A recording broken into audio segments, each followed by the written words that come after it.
And welcome to Hannity. So in just 96 days, you, the voters, you're going to head to the polls and you will decide who will be the next president of the United States. Now, in a few minutes, former New York City Mayor Rudy Giuliani and columnist Patrick J. Buchanan will join us. But first, tonight, I have a little advice for the Trump campaign if they're interested in the hopes that they can defeat Hillary Clinton, who we all know is not honest, she's not trustworthy, in November. Now, for starters, there can be no more unforced errors. Now, Hillary Clinton is going to try and convince voters, the American people, that Donald Trump doesn't have the temperament to be president or that he's too impulsive. So why is this going to be her strategy? It's all she has. She can't run on her record. She can't win on substantive issues, and she certainly can't win on issues based on honesty and integrity and truthfulness. Now, the Trump campaign right now needs to get very focused in these 96 days. There needs to be extreme message discipline. My friend Rudy Giuliani said earlier this week that Donald Trump should focus on the Democratic nominee. That means no more talking about Paul Ryan, Lindsey Graham, Ted Cruz, or even John McCain. Now, the only people that Donald Trump should ever talk about, two people, Hillary Clinton, Barack Obama, because their records are a disaster. I think people want Trump to talk about how he's going to create jobs, revitalize this broken economy, and, of course, first and foremost, protect the homeland. Now, I think Trump should line up speeches all around the country on specific topics so that people can hear exactly what he stands for and the solutions he's offering. And if I was in charge of Trump's campaign, well, I'd have him travel all over the country, roll up his sleeves, and show you, the American people, how he will deal with, for example, the immigration crisis, the refugee crisis, and much more. And I'd have him put together a team of rivals. And I'd also put together Trump's promises to America to make America great again. In other words, 10 detailed promises that he will fulfill if you elect him president. For example, the promise to appoint originalists to the Supreme Court that also respect the Constitution, separation of powers, co-equal branches of government, how he will protect the homeland, that he will acknowledge that radical Islam is a real, clear, and present danger to this country, how we need to secure the border. Open borders makes us less secure, and also we have 95 million Americans out of the labor force. Well, people come in here illegally. They're fighting for those jobs that Americans right now need. That also drives down wages.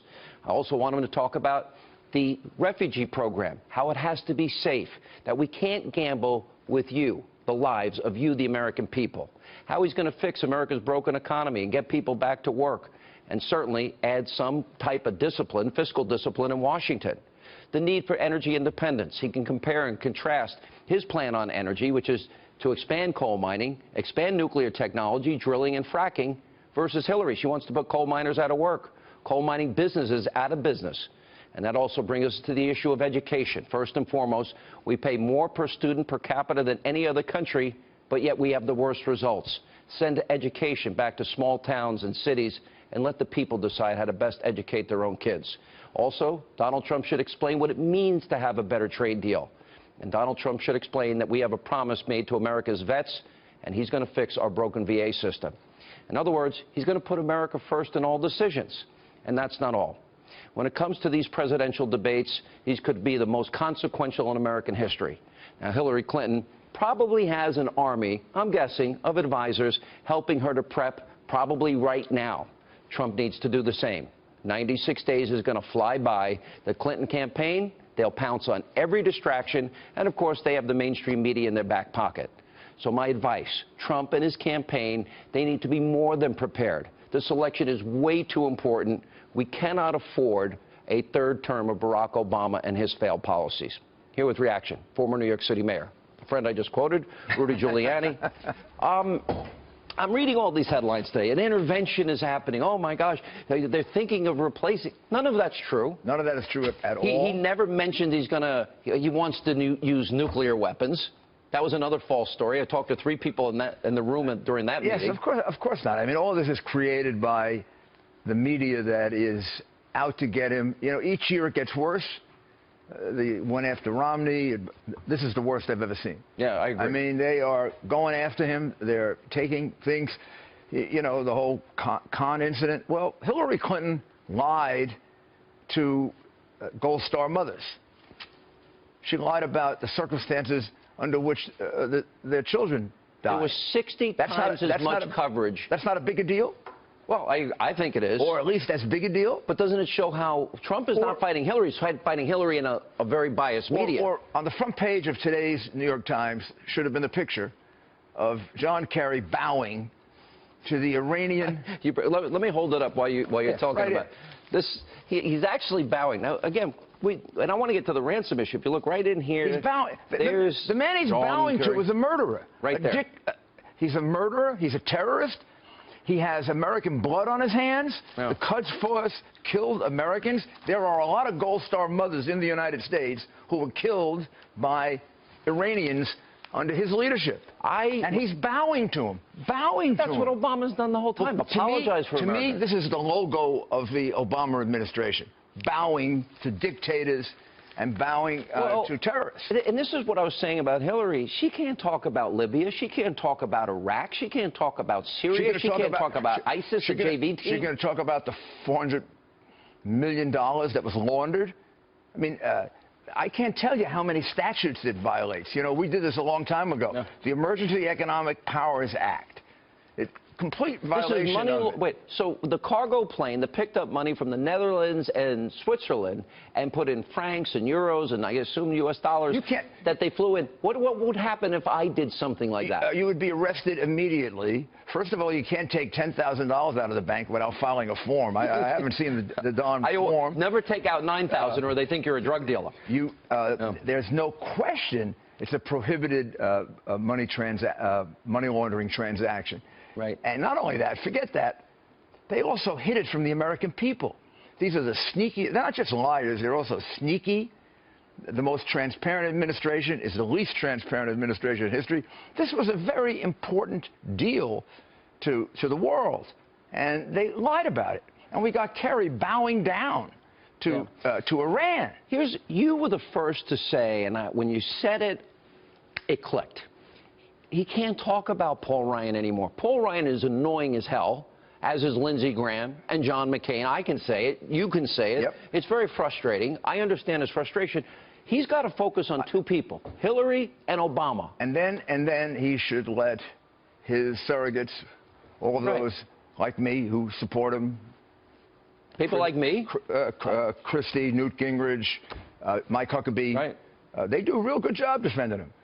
And we can defend him against people who are coming after him from this side and that side. He should focus on exactly the things that you're talking about. Why this country can't take 4 years of Hillary Clinton. Now, if Cruz is thinking about being president in 2020, he would become president after Hillary Clinton put 2 or 3 justices on the Supreme Court that would make his presidency useless. They would find everything he did unconstitutional. Yeah. You know, to me, there's so many people, you know, look at the home ownership rate, the lowest in 51 years. Look at the labor participation rate, the worst since the 70s. Look at the millions more in poverty, food stamps, and out of the labor force. There's a case to be made here. We can change this and fix this. This is an overpowering case. The election is in Donald Trump's hands. And if he can make the case that you laid out, something like that, he's going to get elected. Because the American people want change.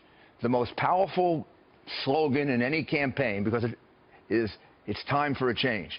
This time, it's really true. It's time for a change. We got to fix it. Every one of your principles you announced fits under it's time for a change. Don't you like the idea of sort of like a contract, Trump's promises to America to make America great? Yes, I like it because it gives focus to the campaign. It does. Yeah. It gives focus to it, and it's all part of the same theme. Time for a change. The outsider, like he said during his speech, the voice of the outsider, the champion of the outsider, Donald Trump, against a corrupt insider, I like that. Hillary Clinton. Here's one other thing. You got people like yourself that I think if he asked you to be Secretary of State, you'd be a great one. Or if he asked Chris Christie to be Chairman of Homeland Security, or Ben Carson to be Health and Human Services to get rid of Obamacare and put in health care savings accounts, General Flynn for Chairman of the Joint Chiefs or Secretary of Defense. All these people, he's got great people. Would it be smart to announce some before? No. You know why I don't think it would be smart? Because they'd go pick off each one of them.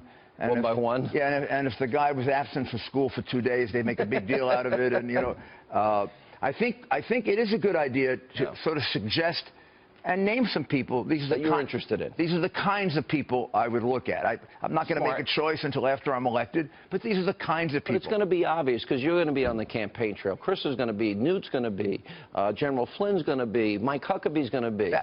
And then he can say, these are the kinds of people I'm going to surround myself with. Yeah. These are the people who are going to advise me. Yeah. His selection of Pence is a great indication. They didn't lay a glove on him. No, great selection. Right.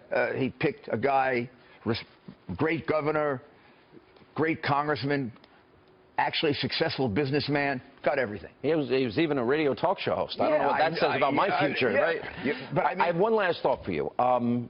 What do you think about these Republicans that are undermining? Because I'm beginning to get pretty pissed off. I said this to one of them. I won't tell you who. We got to put America first. This election is more important than Donald Trump. What did that Hillary person Clinton say?